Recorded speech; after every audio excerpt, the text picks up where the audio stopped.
ರಾಜ್ಯದಲ್ಲಿ ಹೃದಯಾಘಾತದ ಪ್ರಕರಣಗಳು ಶರವೇಗದಲ್ಲಿ ಹಬ್ತಾ ಇದೆ. ಅದರಲ್ಲೂ ಹಾಸನದ ಪ್ರಕರಣಗಳಂತೂ ನಿಜವಾಗ್ಲೂ ಡಿಸ್ಟರ್ಬಿಂಗ್ ಆಗಿದೆ. ಈ ಬೆನ್ನಲ್ಲೇ ಆರೋಗ್ಯ ಇಲಾಖೆ ಹಾರ್ಟ್ ಅಟ್ಯಾಕ್ ಪ್ರಕರಣಗಳಿಗೆ ಬ್ರೇಕ್ ಹಾಕೋದಕ್ಕೆ ಮುಂದಾಗಿದೆ ಪ್ಲಾನ್ ಮುಖಾಂತರ. ಹಾಗಾದ್ರೆ ಏನು ಪ್ಲಾನ್ ಅದು ಡೀಟೇಲ್ಸ್ ಇದೆ, ನೋಡ್ಕೊಂಡು ಬರೋಣ ಬನ್ನಿ. ಹೃದಯಾಘಾತ ತಡೆಗೆ ಆರೋಗ್ಯ ಇಲಾಖೆ ಮಹತ್ವದ ಹೆಜ್ಜೆ.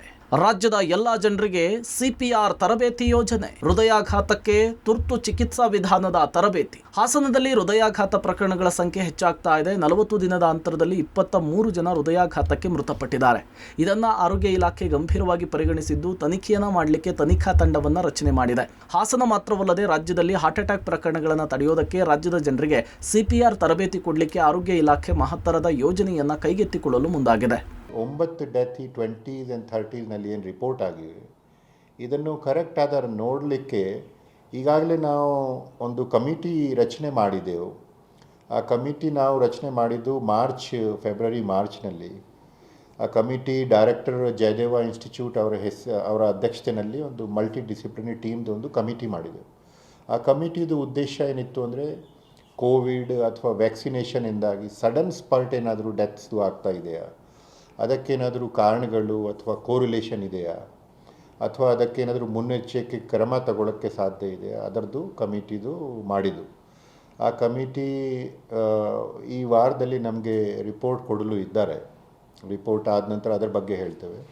ಆ್ಯಸ್ ರಿಗಾರ್ಡ್ಸ್ AED ಏನಿದೆ ಅದನ್ನು ಹ್ಯಾಂಡಲ್ ಮಾಡೋಕ್ಕೆ ಸ್ವಲ್ಪ ಎಕ್ಸ್ಪರ್ಟೀಸ್ ಬೇಕಾಗತ್ತೆ.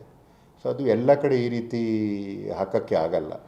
ಸೊ ಅದನ್ನು ನಾವು ನೋಡಿಕೊಂಡೆ ಇಲ್ಲಿ ಸ್ವಲ್ಪ ಬೇರೆ ಎಕ್ಸ್ಪರ್ಟೀಸ್ ಇದ್ದರೆ ಅದನ್ನೇ ಹಾಕಬೇಕಾಗುತ್ತೆ. ಆರೋಗ್ಯ ಇಲಾಖೆ ಫುಲ್ ಅಲರ್ಟ್ ಆಗಿದ್ದು ಹಾರ್ಟ್ ಅಟ್ಯಾಕ್ ಡೆತ್ ಕಂಟ್ರೋಲ್ಗೆ ದೇಶದಲ್ಲಿಯೇ ಮಾದರಿ ಹೆಜ್ಜೆಯನ್ನು ಆರೋಗ್ಯ ಇಲಾಖೆ ಇಡ್ತಿದೆ. ಇತ್ತೀಚೆಗೆ ಬೆಂಗಳೂರಿನಿಂದ ಹಿಡಿದು ರಾಜ್ಯದ ಹಲವೆಡೆ ಯುವಜನತೆ ಹಾರ್ಟ್ ಅಟ್ಯಾಕಿಗೆ ಬಲಿಯಾಗ್ತಿದ್ದಾರೆ. ಹೀಗಾಗಿ ಕಾಲೇಜು ವಿದ್ಯಾರ್ಥಿಗಳು ಜೊತೆಗೆ ಶಾಲಾ ಮಕ್ಕಳು, IT ಉದ್ಯೋಗಿಗಳು, ಸರ್ಕಾರಿ ಉದ್ಯೋಗಿಗಳು, ಪೊಲೀಸ್ ಇಲಾಖೆ, ಬಸ್ ಚಾಲಕರು ಸೇರಿದಂತೆ ರಾಜ್ಯದ ಜನರಿಗೆ 100% ಎಲ್ರಿಗೂ ಕೂಡ CPR ತರಬೇತಿಯನ್ನು ಕೊಟ್ಟು ಹಾರ್ಟ್ ಅಟ್ಯಾಕ್ ತಡೆಯೋದಕ್ಕೆ ಮುಂದಾಗ್ತಾ ಇದೆ. ಪ್ರತಿಯೊಬ್ಬರೂ ಕೂಡ CPR ಬಗ್ಗೆ ತಿಳಿದುಕೊಳ್ಬೇಕು. ಹೃದಯಾಘಾತ ಆದಾಗ ಏನು ಮಾಡಬೇಕು, ಹೇಗೆ ರಕ್ಷಣೆ ಪಡೆಯಬೇಕು ಅನ್ನೋದು ಗೊತ್ತಿರಬೇಕು ಅಂತ ಹೇಳ್ತಿದ್ದಾರೆ. CPR ಅಂತೂ ಎಲ್ಲರಿಗೆ ಟ್ರೈನಿಂಗ್ ಆಗಬೇಕು. ಐಡಿಲಿ ಪ್ರತಿಯೊಬ್ಬರಿಗೆ ಕಾಲೇಜ್ಗಳಲ್ಲೇ ಟ್ರೈನಿಂಗ್ ಆಗಿಬಿಡಬೇಕು. ಅದು ಒಂದು ಕಮ್ಯುನಿಟಿ ಕ್ಯಾಂಪೇನ್ ಥರ ಆಗಬೇಕು. ಹಿಂದೆ ಕೂಡ ಇಲಾಖೆಯಿಂದ ಮಾಡಿದ್ದೆವು. ಎಜುಕೇಷನ್ ಇಲಾಖೆ, ಕಾಲೇಜೇಟ್ ಎಜುಕೇಷನ್ ಜೊತೆಗೆ ಕೂಡ ಸೇರಿಕೊಂಡು ಮಾಡ್ತಾ ಇದ್ದೇವೆ. ಎಷ್ಟು NGOs ಮತ್ತು ಅವರು ಮಾಡ್ತಾ ಇದ್ದಾರೆ.